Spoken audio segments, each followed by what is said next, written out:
although in the introduction I said that studying anatomy in depth is not a requirement to become a successful 3D character artist in the video games and film, I should make a caveat saying that nothing really stays the same forever, right? And so the timeline perhaps for this this argument, to become, or just to be successful in the industry at the moment, it might be for another 5 years. We don't really know, because things are changing quite rapidly, and we will be talking a little bit about that.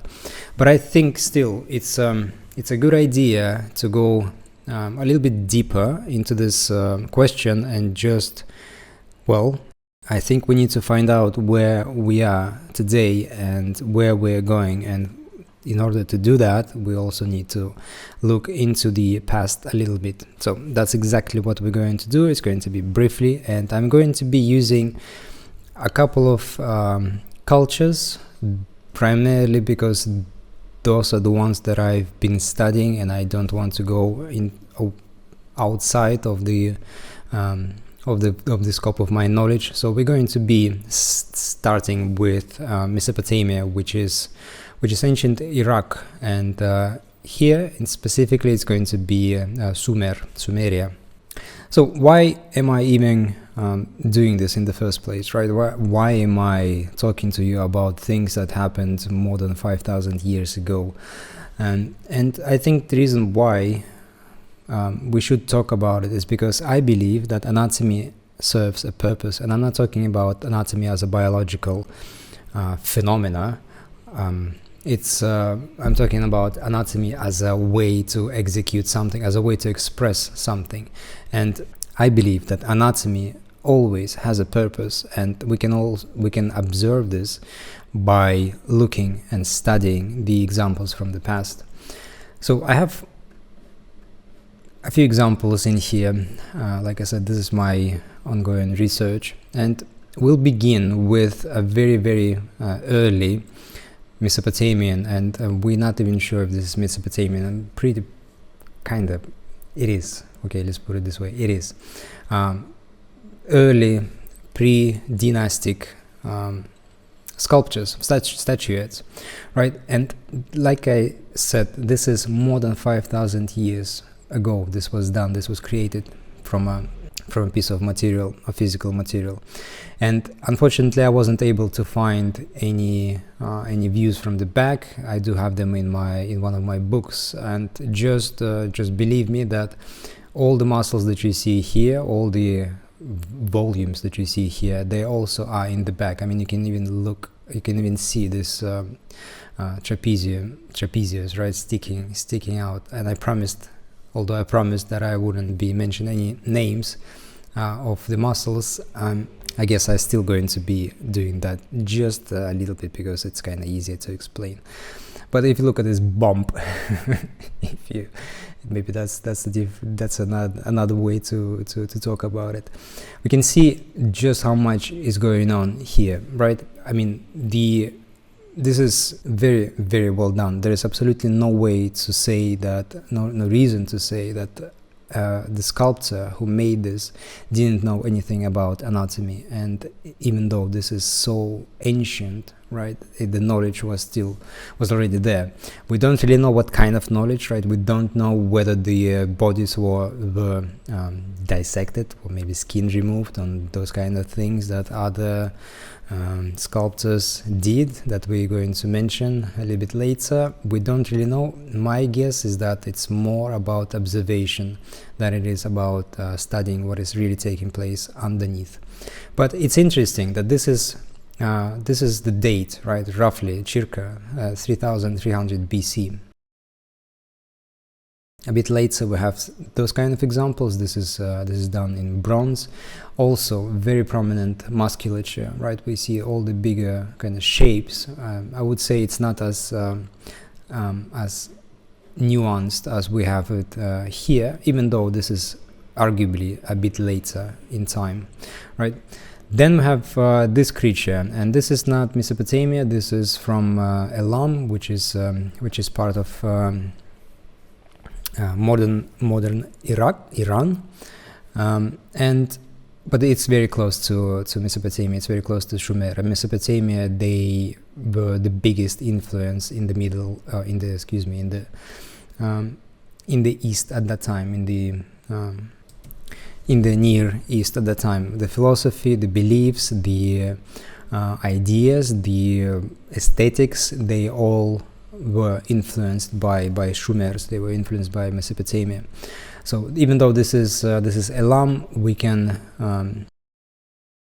nonetheless put it in here in this one big category, Mesopotamia. And again, we can see just how much is really taking place in here, right? It's the date for this is also roughly 3000 up to maybe 2800 BC. So this is later, right? This is after those two.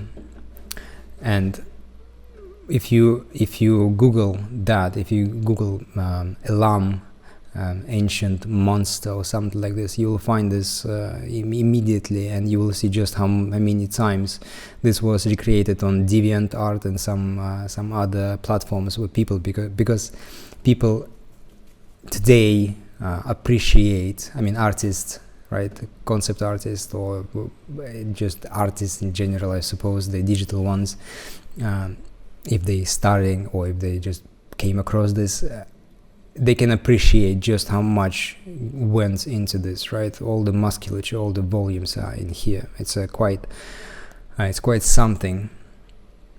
Then though, as we go farther in time, or I guess closer in time to us, if we go to early dynastic periods of Mesopotamia, of Sumer, we basically lose everything that we just seen previously, right? There are many reasons for that. This is not because of the just time taking place, and this is how it affects the forms, right? I mean, the mentality of people changed, the new influence by other cultures came in, so it's a lot of things all mixing together, right, creating the form, the aesthetics. Nonetheless, I would again reason, or I would argue that the anatomy has a purpose, right? It plays a role. So even though here it was necessary to produce something like this to achieve the expression that was required by the sculptor or by that time, by that culture, here it's almost completely absent. Instead of the forms that we saw above, we have now almost like a conical form in here, right? And everything is almost in some way geometrical, right? Even we can even see the cutout in here, the kind of the rough edge of the on the figure. And then we go lower and lower and lower, and we get to Akkadian Empire, and this is probably where the biggest kind of boom happened when it comes to realism in this part of the world. So we can observe here the muscles on the forearms, the muscles on the arms in general, just how sharp the shoulder is looking, right? The chest, you can see even some almost like a rib cage in here.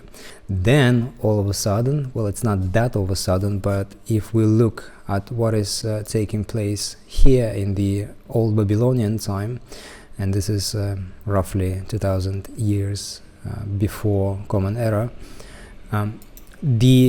we don't have many examples, we don't have many artifacts from that time period, but we can still see that quite a bit have been simplified, even though you would think, right, that if there is so much anatomy going on in here, that it will just get more complex and complex and complex, right, to the point of just being completely and 100% realistic, right? And it's not because people all of a sudden stopped lacking knowledge in anatomy, or they stopped lacking observation skills. It's just that the culture has changed, the times has changed, everything has changed, right? So, and this is what the reflection is here. So again, the anatomy has a purpose. It has it plays a role.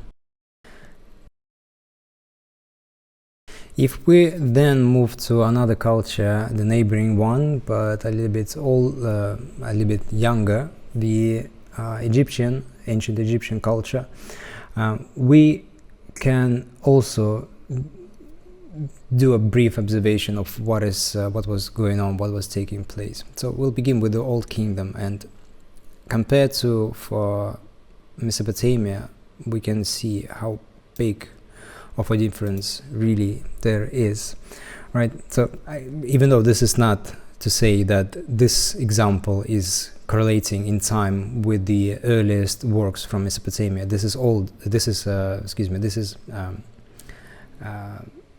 younger, let's put it this way, right? The Egyptian culture started after the Mesopotamian one, or the Sumerian one. But nonetheless, it's quite old. The example that we see here, I mean, it's a few thousand of years old, right?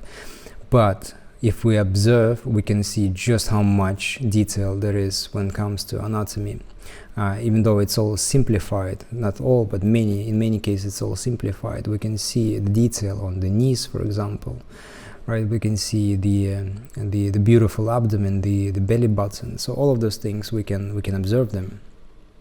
And this is the period, the Old Kingdom, is where those kind of aesthetical rules are going to concrete, and they will remain for thousands of years, regardless of what will be taking place in Egypt itself. Those kind of canons, those kind of aesthetical canons are going to be prevailing throughout the whole history of ancient Egypt. So we go for a little bit kind of closer to us, to our time, and then all of a sudden this happened, this Amarna period, which is sometimes called Amarna Revolution, and here we see this, right? And this is where all the myths, I would say, about ancient Egypt, about aliens, all the stupid things, this is why I think they kind of started in the first place, because of this period, because it was a revolution in many things. One of them was aesthetics. So look at the proportions in here. This is the pharaoh, this is Akhenaton, and this is his wife Nefertiti, right? This is them sitting. Look at the shape of the skulls of their children, right? Look at just how alien-esque they look compared to everything that was taking place before in Egypt, right? And this is also the time where the most famous probably sculpture from ancient Egypt was created, the bust of Nefertiti, and she does possess believability and realism to the point where it's uncanny. It's something that is it's difficult to even talk about. If you look at it for a long time, it's something wild, just absolutely wild, right? This is unbelievable skill, mastership of the sculptor who made this. And it's interesting that there's also some plaster masks that were used, right, on real people, done by either by the same sculptor, or it was done by the same workshop that created most of the royal portraiture and sculptures in general. And then we go even farther in time, go to late period, and this is what we find in the late period.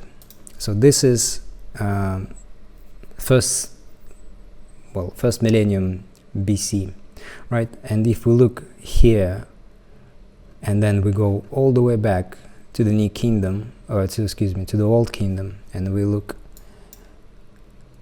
here, we can almost see that there is 1-to-1 copy, right? This was done almost 2,000, well, not 2,000, at least 1,500 years before than this sculpture, right? So for whatever reason, and there are reasons, the people, the culture, the time period needed to go back, right, and copy something. And again, the reason why I'm saying all of those things is not to give you a history lesson, is that all of those things that we see here, right, all of the anatomy that we see here, the forms, the aesthetics, they all played a purpose. There was a reason why certain things looked the way they looked, right? There's a reason why people decided here in the 4th century BC to go back all the way to the Old Kingdom, the beginnings of the ancient Egyptian civilization, right, and copy that. So there was a reason for that, and in between that there was many other things, all changing, right, kind of looking differently. If you enjoy this content or find it useful, please consider supporting me by buying me a cup of coffee via the link in the description. And so if we then go in time by many centuries, we will find this, the master of, well, he is incredible, isn't he? So Michelangelo, right? And this is him using anatomy as a way to express whatever it is that he wanted or needed to express, right? So this is almost I almost said it's almost too much. There's no such thing as too much with Michelangelo, but I mean the amount of detail and nuance that he put in here, the way he bends his models, the way he bends the sculpts for the body to evoke a feeling, evoke emotion, to make all of those things. This is where the anatomy needed to be so precise that all the studies that we perhaps saw by him or by Leonardo da Vinci, where there is a dissection, you know, when there is the skin is being removed from dead bodies, just to study all of these things.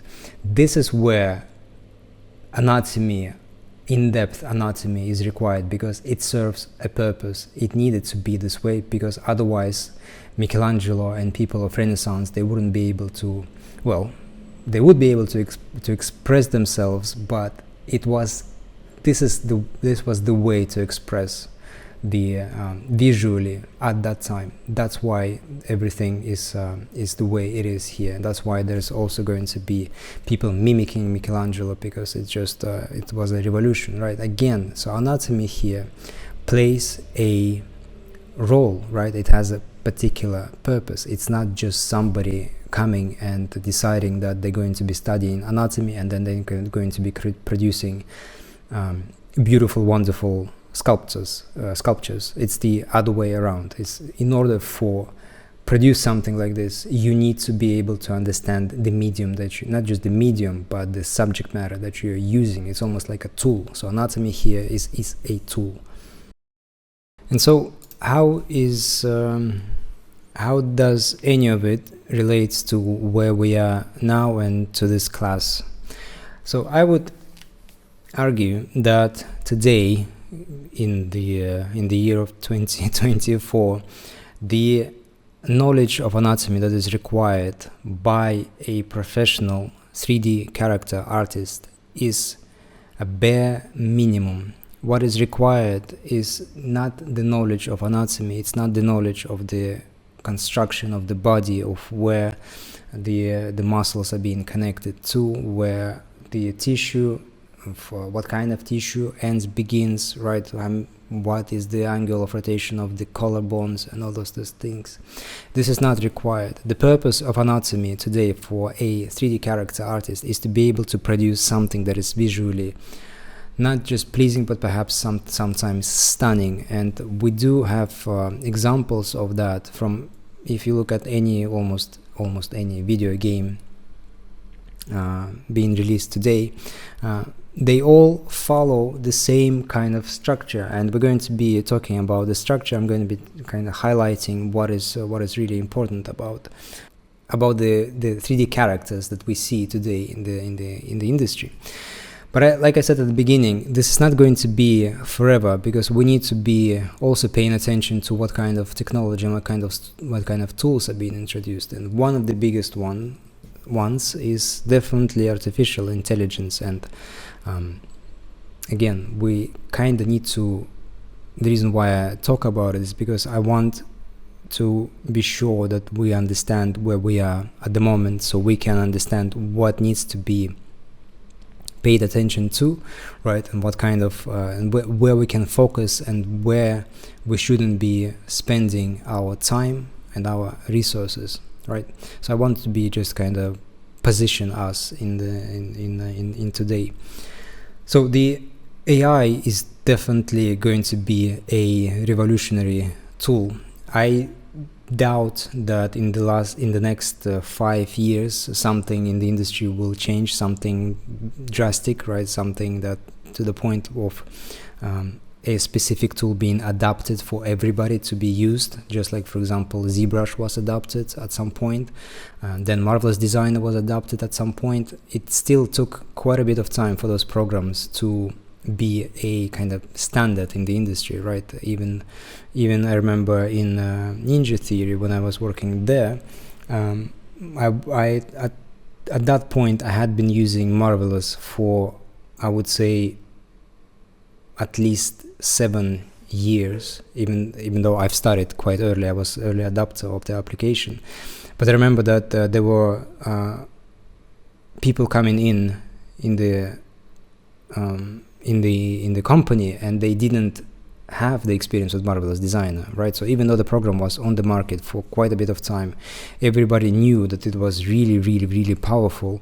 It was still okay not to have it as a standard. And I think that with artificial intelligence is going to be kind of the same, right? We still have quite a bit of time before the things before it's going to be not just streamlined, but we will see some kind of a application form for it to be used by other people. Here though, it's going to be interesting to talk about what this implies for us living and working today. I personally believe that we will not be able to produce anything of any reasonable value when it comes to artistic achievements using artificial intelligence if we don't have the knowledge of the subject matter that we are trying to create. So in this example, if we do not know anything about anatomy, and there is a application that would allow us to create a working animation, not just animation ready, but maybe animation kind of complete character with a believability to the point of realism, because this is exactly where we are going. So just to kind of finish up, I suppose, the history the history lesson and the direction is that if you look at the industry for the last, I would say, 5 or maybe, well, at least 5 years, things were rapidly going towards hyper realism. So platforms like Detection XYZ, right, when you have the pores literally scanned, right, so you can put the most micro details on your character. All of this is just showing the direction that where we're going is going to be, well, real life, right? It's mimicking that. It's not going to be just the surface. We might be mimicking the way the blood is circulating within the body, right? So doing those kind of things. So direction is definitely going to be into hyperrealism. It's present no matter where we look. I mean, we have 3D scanning for achieving this very result, right? So, but 3D scanning is still a very technical thing. It's very expensive thing, and it's very limited technology, right? So there's going to be something that will need to disrupt this, something that will streamline the whole process, just like ZBrush streamlined the process of creating organic shapes, just like Mari before Substance Painter streamlined painting, texture painting, right? Just like Marvelous Designer streamlined clothing creation. So there will be a application, there's going to be a technology that will streamline the creation, the whole process of creation of a 3D character. And I believe that's going to be driven at least by artificial intelligence. But in order to achieve something really valuable, really good using this kind of a tool, we need to be the most knowledgeable about the subject that we're trying to create. So if we're just going to type something like make a sci-fi character without giving any specification, or if we're going to type something, give me a 3D character weighing 50 kilos, 2 meters high, blah blah blah blah blah, it's going to be almost like a caricature, almost like a cliche. It's going to be just like a standard, right? Something that we in the video game industry today see also as a standard. It's almost like everything is being done following the same rules, just like everything was done in ancient Egypt, right? Following the same rules. So we do have that in the industry. But if the industry is going into realism, we need to be more knowledgeable about anatomy in order to break this standard, right? In order to achieve something that is going to be spectacular, not just a copy of another copy, not just a result that was fed into AI and then produced a slightly better, slightly more polished result. We need to be able to make something that will really, really, really stand out, right? And in this case, for example, this is what really, really, really stands out when it comes to Michelangelo. It's his absolutely unapologetical use of anatomy, right? To the point where you cannot look at this without having a grin on your face, right? It lifts you up. You look at this and you just are in awe, right? So we need to be able to know some of the things that are taken within the subject matter in order to really, really utilize artificial intelligence. Otherwise, it's just going to be shallow, boring, uninteresting, uninspiring results.